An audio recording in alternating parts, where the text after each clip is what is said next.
कहा ये जा रहा है कि 50 के करीब कंट्रीज में जो उनके हेड है उनको इनविटेशन गया है, जिसमें कुछ इस्लामिक कंट्रीज भी शामिल है।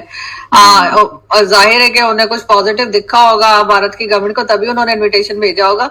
पाकिस्तान को बहरहाल नहीं आया है, लेकिन यहाँ पे हाँ हूँ बहुत मचेगी। गवर्नमेंट ऑफ इंडिया को मुबारकबाद देना चाहूंगा कि उन्होंने इस तारीखी प्रोजेक्ट को मुकम्मल किया है।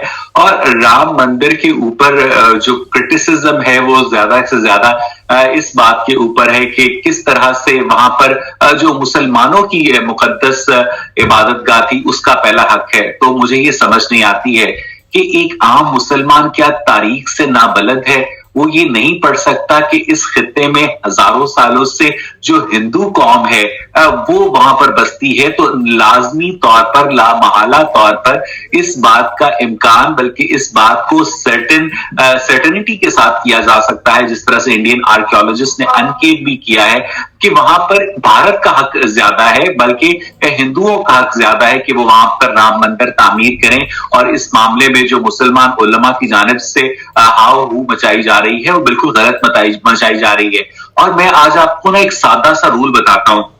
पाकिस्तान की पॉलिटिक्स में जमाते इस्लामी जो कहेगी ना उसका खिलाफ वो ठीक होगा। और इसके अलावा जो सोशल मामलात हैं उसमें जो मजहबी उलमा जो कहेंगे ना उसके खिलाफ जो होगा वो बिल्कुल ठीक होगा। ये वही मजहबी उलमा है, जब प्रिंटिंग प्रेस इजाद हुआ था तो उन्होंने उसके ऊपर कुरान मजीद की पब्लिकेशन की मुखालफत की थी। ये वही उलमा है जिन्होंने ट्रेन के ऊपर सफर को हराम करार दिया था कि लोहे के ऊपर लोहा दौड़ता है। ये वही उलमा है जिन्होंने लाउड स्पीकर के इस्तेमाल को हराम करार दिया था, क्योंकि वो मुश्ताक अहमद यूसुफी कहा करते हैं कि पहले मौलवी कहता था कि लाउड स्पीकर में शैतान बोलता है तो हम नहीं मानते थे। आज जब हम ये कहते हैं कि लाउड स्पीकर में शैतान बोलता है तो मौलवी नहीं मानता। और उसके बाद मौलवी कहता था कि तस्वीर खिंचवाना हराम है, टेलीविजन हराम है, रेडियो हराम है, और आज हर मौलवी का यूट्यूब चैनल है। बिल्कुल ऐसा ही है, ना सिर्फ यूट्यूब चैनल है बल्कि मुझे तो एक आध मौलवी जो है वो भेजते भी रहते हैं कि जी सब्सक्राइब कर लीजिए। मैं तो कहा भी मौलाना साहब ये आराम है, आप मुझे किस लिए भेज रहे हैं? मगर आप उसको एक कॉमेडी चैनल के तौर पर सब्सक्राइब करें। बिल्कुल ठीक कह रहे।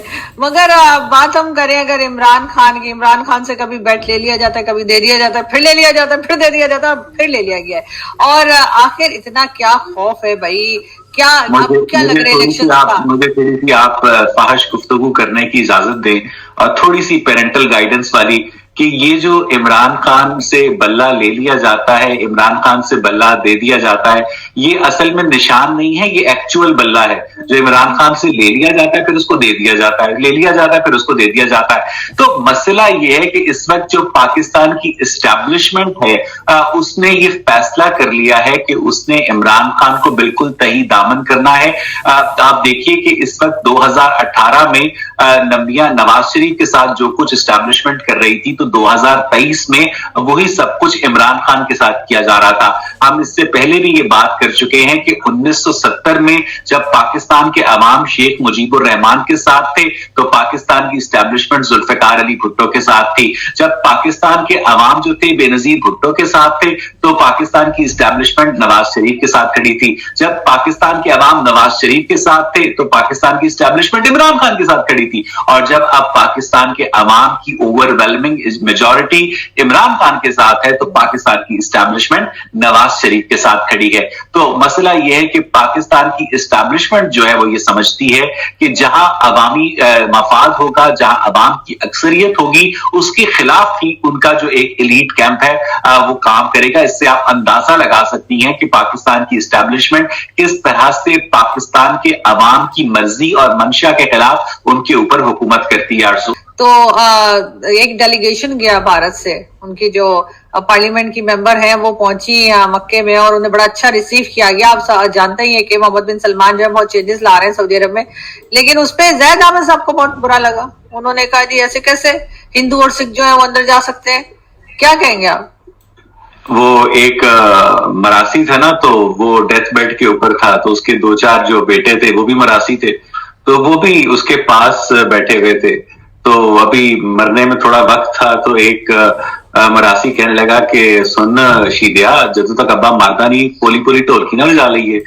तो इसलिए मसला ये है कि एक जो इस वक्त सिचुएशन है कि ज़ैद हामिद हों या इस तरह के लोग हों, ये एक मरती हुई आइडियोलॉजी के नाम लेवा है। अब मसला ये है कि जब आप रिलीजियस एक्सट्रीमिज्म को और रिलीजियस फैनेटिसिज्म को हवा देते हैं तो फिर इसी तरह की बातें आती हैं कि जनाब आप इनकी मुकद्दस मकामात के ऊपर सफर नहीं कर सकते। मुझे ये बताएं कि क्या आपकी करतारपुर में जाने पर पाबंदी है? क्या आपकी हसन अब्दाल में जाने पर पाबंदी है?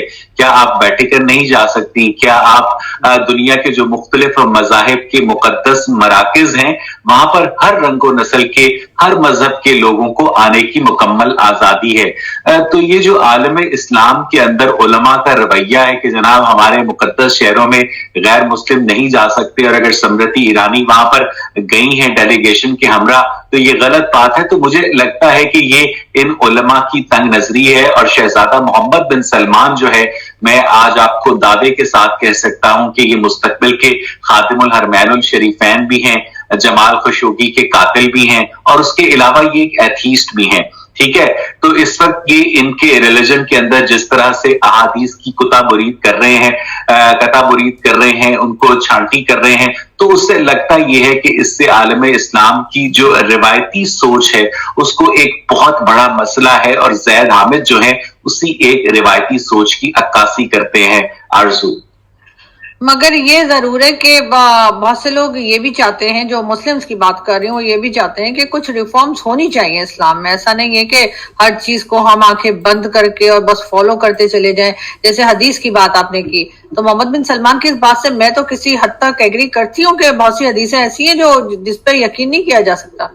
आप बिल्कुल ठीक कह रही हैं कि खलीफा थे उम्वी खलीफा हजरत उमर बिन अब्दुल अजीज, जिन्होंने 717 से लेकर 720 ईस्वी तक हुक्मरानी की।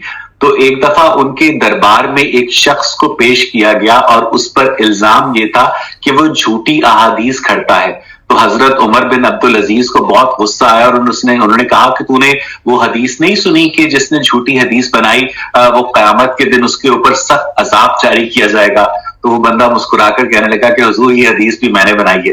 तो इस वक्त वाकई जो आपकी अहादीस की बॉडी है वो बहुत ज्यादा क्या कहते हैं कंट्रोवर्शियल है और 632 ईस्वी में हुजूर सल्लल्लाहु अलैहि वसल्लम की वफात के बाद जो मुहद्दिसीन का दौर है, जो सहाय सत्ता है, वो उनके 200 साल के बाद आते हैं और वो सारे के सारे सेंट्रल एशिया और ईरान के इलाकों से ताल्लुक रखने वाले हैं और उनमें से कोई भी अरब नहीं है।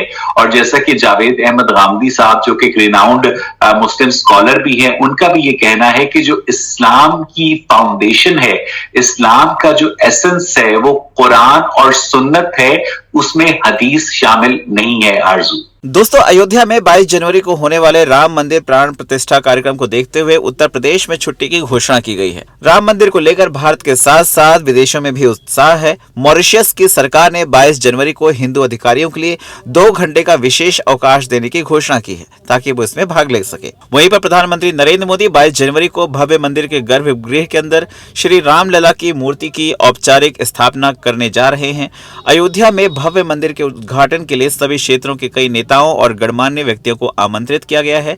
मंदिर के अधिकारियों के अनुसार यह समारोह 16 जनवरी से शुरू होकर 7 दिनों तक चलेगा। श्री राम जन्मभूमि तीर्थ ट्रस्ट ने 22 जनवरी को दोपहर में राम मंदिर के गर्भगृह में रामलला को विराजमान करने का निर्णय लिया है। अयोध्या में रामलला के प्राण प्रतिष्ठा समारोह के लिए वैदिक अनुष्ठान मुख्य समारोह से 1 सप्ताह पहले 16 जनवरी से शुरू होंगे। लेकिन इन सब से कहीं ना कहीं पाकिस्तानी पत्रकार कमर चीमा हैरान है और परेशान है कि आखिर भारत की जो तब्दीलियां हैं इस कदर हो रही हैं जो विश्व पटल पर हो रही हैं। भारत ने आखिर ऐसा क्या किया इन सालों में जहां पर उसकी पूरी तस्वीर बदल गई है। किस तरह से प्रधानमंत्री मोदी ने भारत के गौरव को विश्व पटल पर एक नई पहचान दी है। वीडियो को लाइक कीजिए, शेयर कीजिए और चैनल पर अगर नए हैं तो चैनल को सब्सक्राइब